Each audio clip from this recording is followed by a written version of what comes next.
Hi, so this is just a really quick tour of my head map. There we go. And this is 3D, and I've got it with some memorized views over here. And the app is Thort Space, THORTSPACE.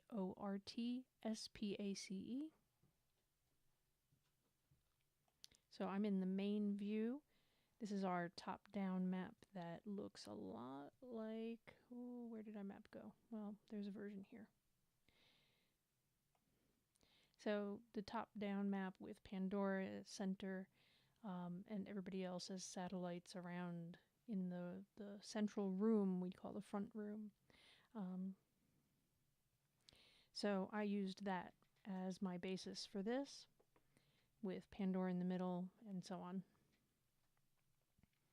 There are a couple of changes since then, so they're not exactly the same, but it's very close. So that's the main view. So I'm going to show you front. This is our interface with the world. Front is where any of the people here go when they want to look out and interact with human space, as I'm calling it now, as opposed to internal space, it's external space. Um, I is kind of a bauble that we pass around. That is our awareness. It's called continuous eye. You can see down at the bottom. So that is a fragment that we pass around, but usually comes in conjunction with being front. Next to front, we have control and our 8-track player and our logbook. Next to that, we have a flex space. It's much bigger than this. not able to really resize things, but the flex space and test kitchen and our food replicator. And over here, we've got another flex space. On the other side, I may neaten this up a little bit. But we have another flex space here that has a meeting room and a round table that we can have our big meetings in.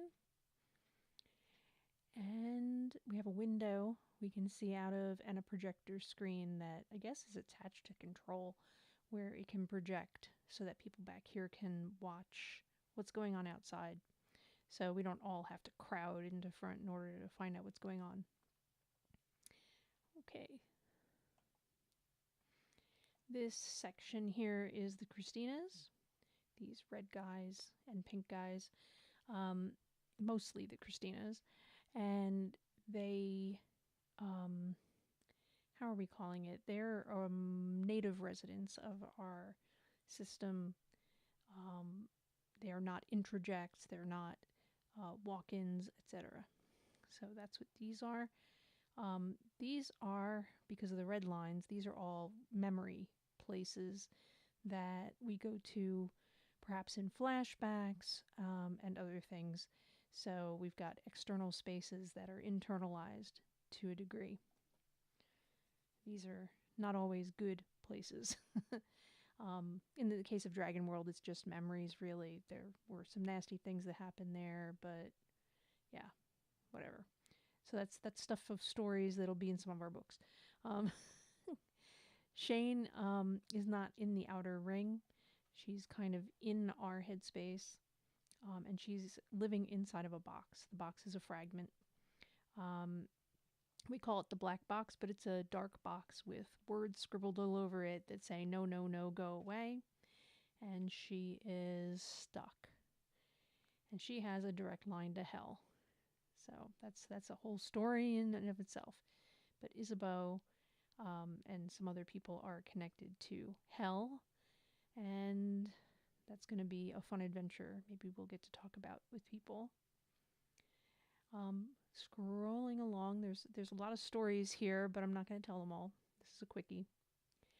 Scrolling along, we've got the next section is Aliessa and Telray and all of the groupies that are that are attached to them. Oops, I've got to delete that accidental new sphere there.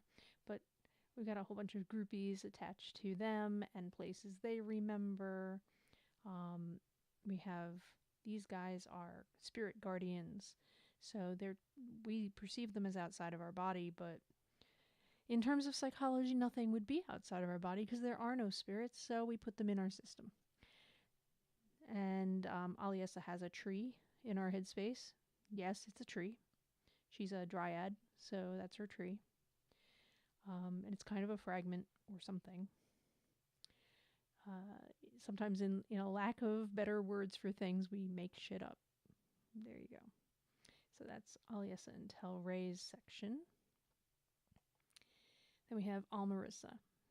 Almarissa is kind of our bureaucrat, so she's got a desk in our head.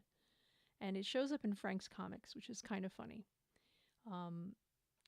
Ice, who is now Isabeau, went to apply for a new name change. This is a Frank's comic that she was handing in paperwork to Almarissa to get her name changed. There's like kind of internal jokes going on around things like this. But in spite of our teasing, yes, Almarissa really does have a desk.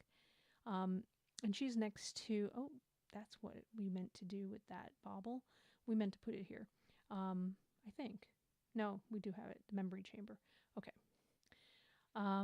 So we have the file cabinet attached to a memory chamber, which is really big. And again, like, we're kind of stuck with these different size baubles. We'll see if we can resize some of them.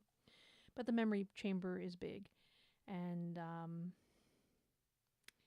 Almarissa has strong memories of living in a castle somewhere. And so the castle is kind of involved a little bit as someplace we could go. There's a resident. Tina is also not co-aware and stuck in our headspace. She's in a coma. She's kind of tied to Almarissa and tied to some other things. And she's tied to Hell down there somewhere. All those little connections there. You can see that red connection going all the way back there. That's to Hell. Yeah, I got a button for that. There we go. Isn't that better? We have a shamanic portal, a journey connection in our head. And when people leave, they have a thread back to our body. So we put the thread in. It's kind of a functional fragment. So when we go on shamanic journeys, they can come back. Or they do come back, whether we want them to or not. Sorry. So we've got Star, Driel, and Warren. These are pretty tight-knit folk.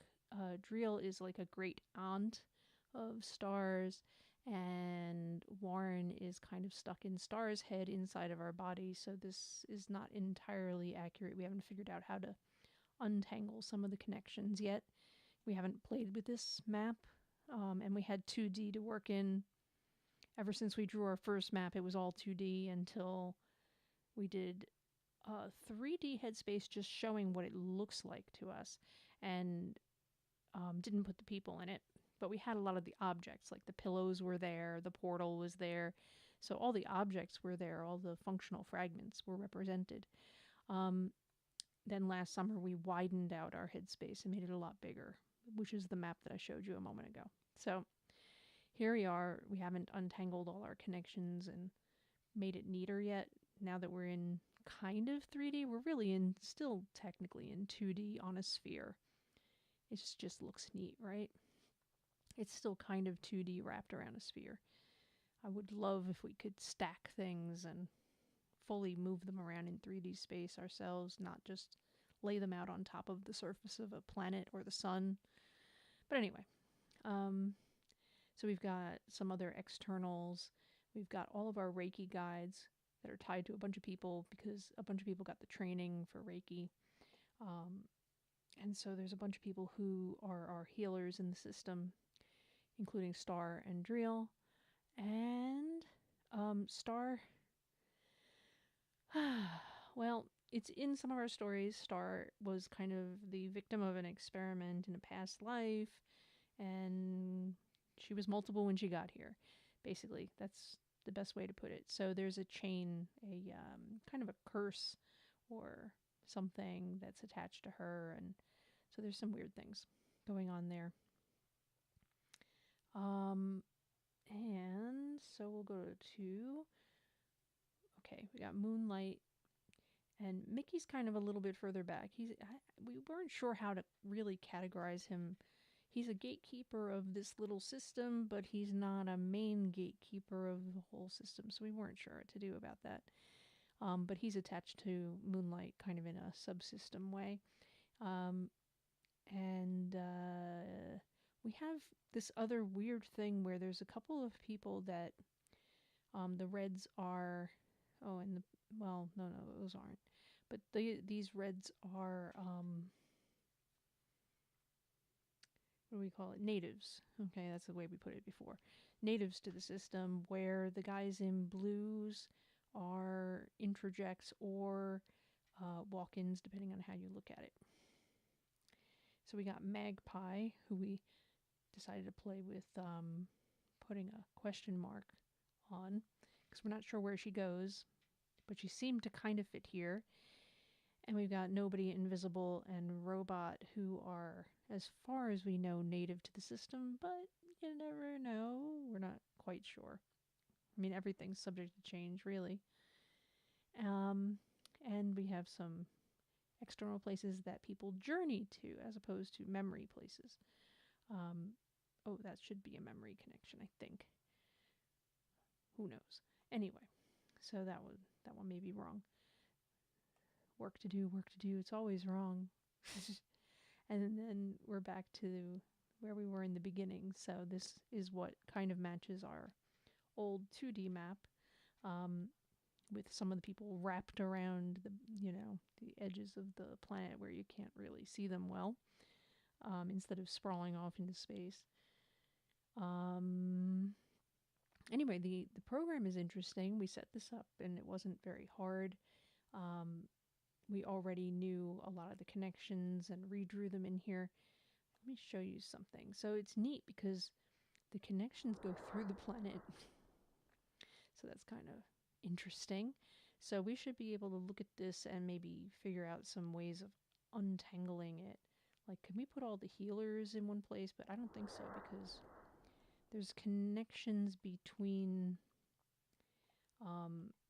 subsystems that, or systems and subsystems that would get really tangly. You can see a lot of those connections around the outer edge here.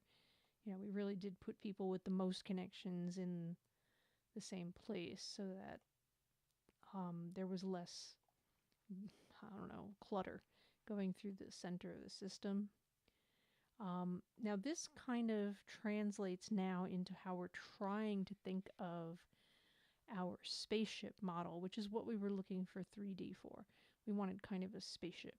And we were thinking, like, if we put it on a plane, right? We put everybody on a single plane-ish, that all these extra connections would be like on other levels of the ship. So underneath, somebody, or on a different floor from them, but kind of in the same, what would you call that? A vertical plane? So if this was the ship, the bridge of the ship, so the whole planet is the bridge, then that all these other connections would be on other levels of the ship outside of the bridge. But we didn't want to spend a whole lot of time drawing a whole spaceship and then trying to figure out how to get all these different connections and colors and everything. So we've done 3D apps before and said, we really want something a little more turnkey. And this was definitely turnkey. So we did this in, 2-3 hours. And considering how many of us there are and how many connections, that's pretty good, I would say. So we've got, probably some more connections to make and other things to fuss with and a couple of changes to make and figure out where Magpie really goes. This lady over here, where does she really go? And, is there anything else we need to add, etc. But we're pretty happy with this. And it's free. We're in the middle of week long. How long was it? 4 weeks. So we get like 30 days of the paid version for free, which allows a little more sharing and collaborating if needed. We're not collaborating on this because it's all in our head. But it is interesting. You get a couple of other features like syncing it between devices. We'll decide which version of this works best for us. Like, do we prefer it on iOS or do we prefer it on the desktop? And go from there. So this is kind of, I guess, a live review of ThortSpace and how to use it in a head map situation. Also, this does a play type of thing. We could do it with, and it'll go through all the things without the clutter of the menus. But we didn't do that. We did it with all the clutter of the menus because I kind of wanted you to see it. And it has a nice tutorial too. Let's go out. So here, add skills, and you watch these little couple-minute long tutorials, and we learned everything there was to learn and made our map in just a few hours. I don't know what that does. So we go back to think mode, and we can go find that node. There, that. Oh, that's the other sphere that I want to get rid of. Okay, that's fine. All right, let's go back to Chris's thing. I made another sphere. That's what that was. That's kind of interesting. So it shows up. I see. It shows up on the map. It's very interesting. Gone. Okay. We were experimenting with trying to make these guys into actual planets, like that these connections would just go to another planet. But that didn't work this time. We'll figure it out some other time, maybe. There is some way of doing it, I think. But anyway, so you get the idea. Oops. Don't grab anything, it'll move. And that's it. And there's, unfortunately, the one thing I don't like is those views that it had memorized in present mode. These views. I don't have a way to snap to those views while I'm editing. So that's one thing I would suggest to them. It's like, hey, when I make a journey, can I snap to those views while I'm editing? That would be cool. All right. So that's it. Chris is signing off. And this was just a little quickie tour thing. Talk to you soon. Bye.